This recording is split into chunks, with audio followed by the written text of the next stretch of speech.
आप सभी को एक बार फिर से मेरा प्यार भरा नमस्कार।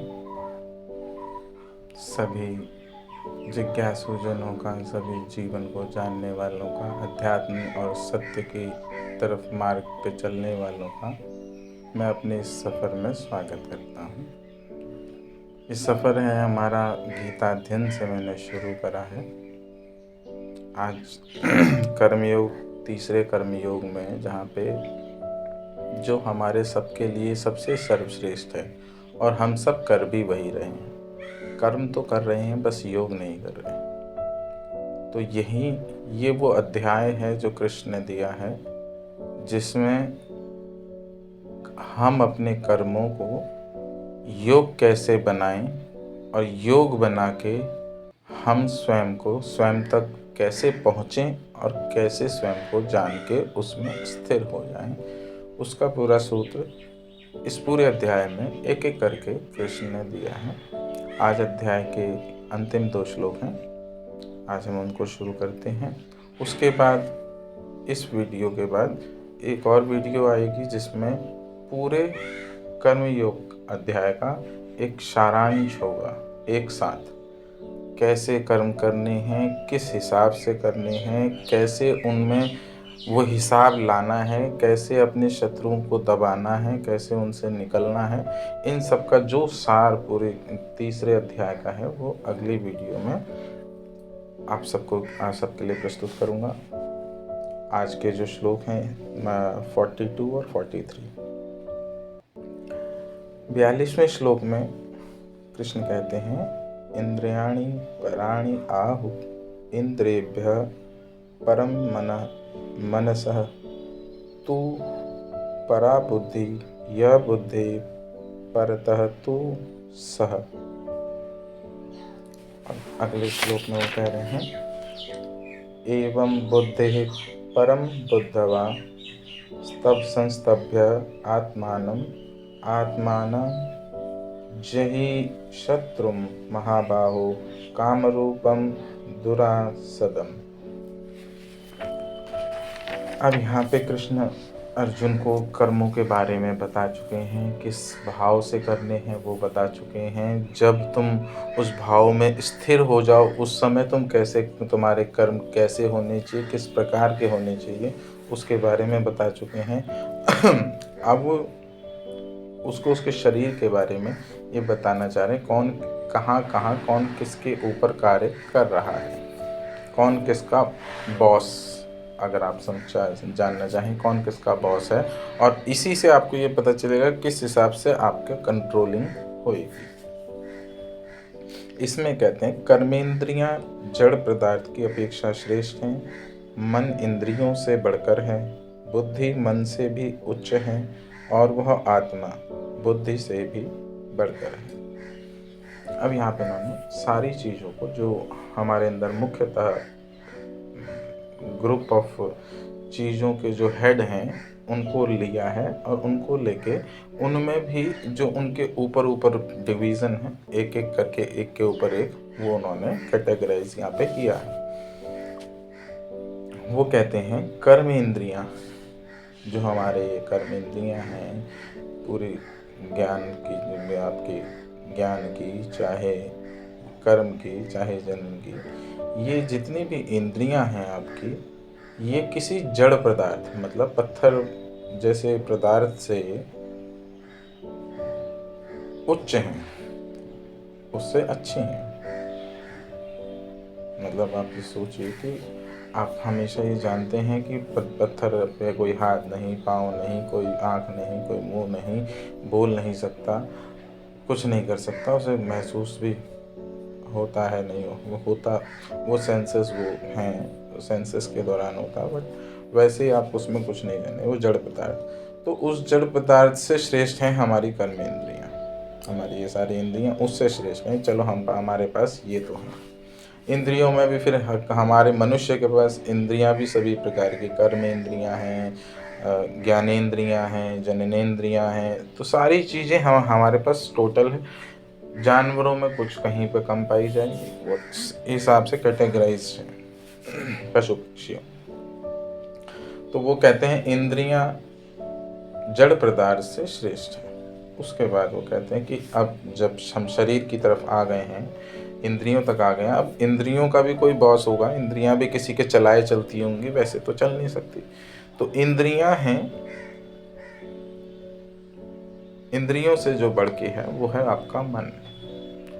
आपकी इंद्रियों का जो सारथी है, सारथी रूप उस घोड़े का, जो आपकी इंद्रियां हैं, ये जितनी भी आप कर्म करते हैं, ज्ञान लेते हैं, आँख से देखते हैं, कान से सुनते हैं, ये सारी इंद्रियां वश में है मन के। इनका जो आधिपत्य है वो मन के पास, इनको चलाने का वो रहेगा। अब ये कई लोग कह देते हैं कि वो छीनना है, नहीं, मन एक प्रकृति है, वो मन के पास ही रहेगा। मन से कोई आधिपत्य छीनना हमारा कर्तव्य नहीं है। हमें यहाँ किसी से भी उसका आधिपत्य नहीं छीनना है, बस उसमें सात्विकता और प्रेम लाना है। अब वो कह रहे हैं मन, वो इसीलिए बस वो ये कि बता रहे हैं कि कौन कहाँ पे है, ताकि जानकारी हो के हम उसे बेहतर से समझ सकें। अब मन इंद्रियों से बढ़कर है, मन इंद्रियों से बढ़कर है, क्योंकि मन इंद्रियों को चलाने वाला है। अब मन को कौन रोक सकता है? मन तो कुछ भी देखता है। मान लो कुछ देखा आपने, आपका मन कर गया खाने का, लेने का, पाने का, खोने का, मन कर गया, मारने का, डांटने का, पीटने का, मन कर गया। अब इस मन का जो बॉस है वो कौन है? वो उसके आगे कह रहे हैं बुद्धि मन से भी उच्च है। तो यानी मन का जो बॉस है वो आपकी बुद्धि है। यानी इस शरीर के अंदर जो आपके पूरे शरीर का जो बॉस है वो बुद्धि है। अब बुद्धि इसीलिए रामचरितमानस में दोहा आता है, जहाँ सुमति तहाँ संपत्ति नाना, जहाँ विपत्ति तहाँ, जहाँ कुमति तहाँ विपत्ति निदान। कि जिस भी मस्तिष्क में कुमति का वास होता है, सुमति नहीं रहती, वहाँ सदैव ही उसका विपत्ति का वास होता है। अब कुमति क्या है? कुमति है वही जो कृष्ण ने इससे पहले पूरे अध्याय में हमें छोड़ने के लिए कहा। वो सब पकड़े रहना ही कुमति है, बस इतनी है कुमति। उन सबको पकड़े रहना ही कुमति है। उन सबको छोड़ते ही जो बचती है शेष, वो सुमति है। तो अब है बात कि कुमति है। अब कुमति है और बुद्धि, बॉस पूरे शरीर की बुद्धि है और बुद्धि कुमति है। तो अब बुद्धि को किससे शुद्ध करें भाई? अब वो तो सबसे मालिक हो गया। मतलब कि एक फर्म है, मुकेश अंबानी समझ लीजिए, मुकेश अंबानी उस फर्म के लीडर हैं। अब उनसे नीचे किसी से भी गलती हो जाएगी, मुकेश अंबानी संभाल लेंगे। अब उनसे कुछ गलती हो जाएगी, वो कौन संभालेगा? वो संभालने के लिए उसके बाद वो बता रहे हैं कि उससे भी एक चीज है, और वह आत्मा, बुद्धि से भी बढ़कर। मतलब जो आप हैं, ये गौर से समझ लीजिए कि मतलब जो आप हैं, आप आत्मा है। हर किसी को ये बात बचपन से पता है, घोट घोट के पिलाई गई है हमें, हम आत्मा है। याद करवा दिया तोते की तरह कि हम आत्मा है, लेकिन कभी ये नहीं बताया कैसे हैं।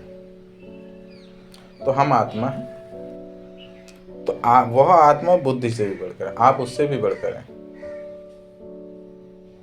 जब कोई आपको गाली दे रहा है या कुछ गलत कह रहा है और आपको गुस्सा आ रहा है, तो यानी आप इस बात को समझे ही नहीं कि आप बुद्धियों से भी बढ़कर हैं। और अगर किसी को ये लग रहा है कि वो गलत है, तो यानी या तो वो गलत है या वो गलत है, या तो वो किसी और को कह रहा है। क्योंकि आत्मा से बढ़ के, अब आत्मा से बढ़ के कुछ नहीं, आत्मा से बढ़ के कुछ है ही नहीं। और तुम आत्मा हो, तुम्हें कोई गलत कह रहा है, तो यानी वो आदमी गलत है, फिर उससे बोलना क्या कुछ। और किंतु जब हम रिएक्शन करते हैं, कुछ भी बोल देते हैं, तो हम स्वयं अज्ञानी हो जाते हैं। हमारे रिएक्शन ही हमें उस आदमी से भी, सामने वाले से भी नीचे गिरा देता है। तो इसलिए यहाँ पे हमें ये समझना चाहिए कि बुद्धि को पवित्र करने के लिए हमें आत्मा को जगाना पड़ेगा, अपनी आत्मा को भक्ति और प्रेम से। समर्पण से जब आत्मा की ऊर्जा जागेगी, तब वो आपकी बुद्धि में विवेक बुद्धि की वासनाओं को कम करेगी। फिर बुद्धि से आप मन को नियमित कर सकते हैं।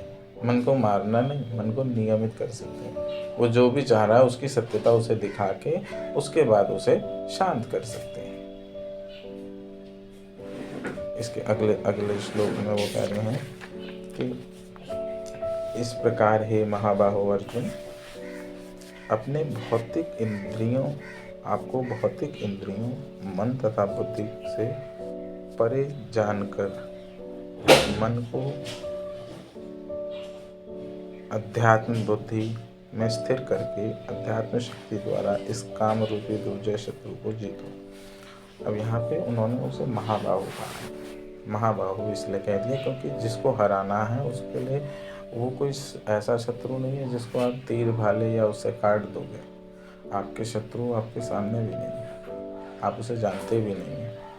इसलिए उन्होंने उससे लड़ने के लिए पहले ही उसको हिम्मत देते हुए कहा, हे महाबाहो अर्जुन, तो जैसे उसके बहुत रूप हैं, तुम्हारी भी असंख्य भुजाओं वाले हो तुम, टेंशन मत लो।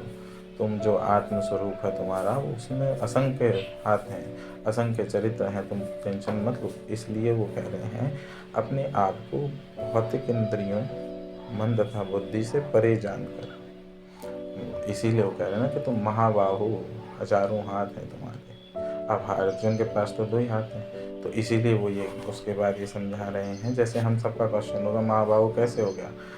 हमारे भी 2 ही हाथ हैं, हम महाबाहु नहीं है तो हम नहीं कर सकते। नहीं, हाथ उसके भी 2 ही हैं, लेकिन कृष्ण वो उसको उसकी भीतर की महाबाहु प्रकृति दिखा रहे हैं, जिसमें उसको कहते हैं अपने आप को उन्हें भी कह रहे हैं, हमें भी कह रहे हैं, अपने आप को भौतिक इंद्रियों, ये मन, बुद्धि, कर्मेंद्रियां, इन सब से परे जान के, ये कोई भी रूप, कोई भी रंग, कोई भी कल्पना, कोई भी वस्तु, इन सब से परे जानकर उसमें स्थिर होगा। उसमें स्थिर होने से, जो बुद्धि में स्थिर होने से, तो इस शत्रु को पराजित कर सकता है। ये जो काम रूपी जो शत्रु है, जो इच्छा रूपी, कामनाओं रूपी जो हमारे शत्रु हैं, कि कामनाएं हमारी समाप्त नहीं होती जीवन पर्यंत, उन कामनाओं रूपी शत्रु को केवल तू कौन है ये जान के ही स्थिर हो सकता है।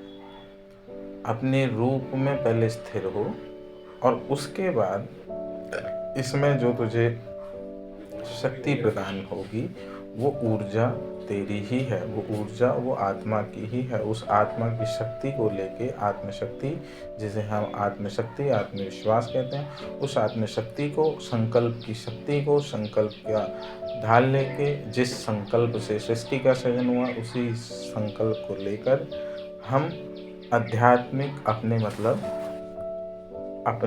आप को जानता होके, अपने आप को जानकर उसमें स्थिर हो जाए, इसे आध्यात्मिक बुद्धि कहते हैं।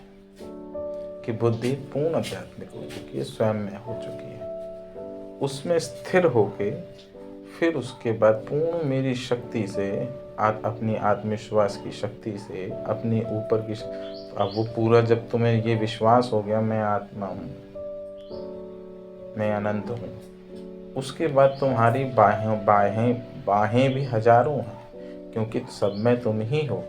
तो सारी इस संसार में जितनी बाहें हैं सब तुम्हारी ही हैं। तो उसमें स्थिर करके इस काम रूपी, कामनाओं रूपी, क्योंकि कामना क्या आएगी जब मेरे बाहें हजारों करोड़ों हैं, 700 करोड़ हैं, तो मेरे रूप भी 700 करोड़ हैं, और जो भी कोई कामना लायक वस्तु है किसी न किसी रूप में, उसकी कामना, मुझे किस चीज की कामना, और जब कामना नहीं तो क्रोध नहीं, अहंकार नहीं, सब शून्य हो जाएगा। और सब शून्य होते ही उस ब्रह्म को, उस परमात्मा के स्वयं के भीतर आपको दर्शन हो जाएंगे और वही आप उसी में स्थिर हो जाएंगे। आज के इन 2 श्लोकों का सार जितना मैं सूक्ष्म में जाके दे पाया, और भी इसमें कई मोती हैं, फिर कभी चर्चाओं में इसको और बढ़ाएंगे। आज के लिए इतना ही। आप सभी कुशलता से रहें, मंगलमय आपका जीवन हो, आनंद आपके जीवन को सराबोर करे। इसी मंगल कामना के साथ जय श्री कृष्ण। हर हर महादेव।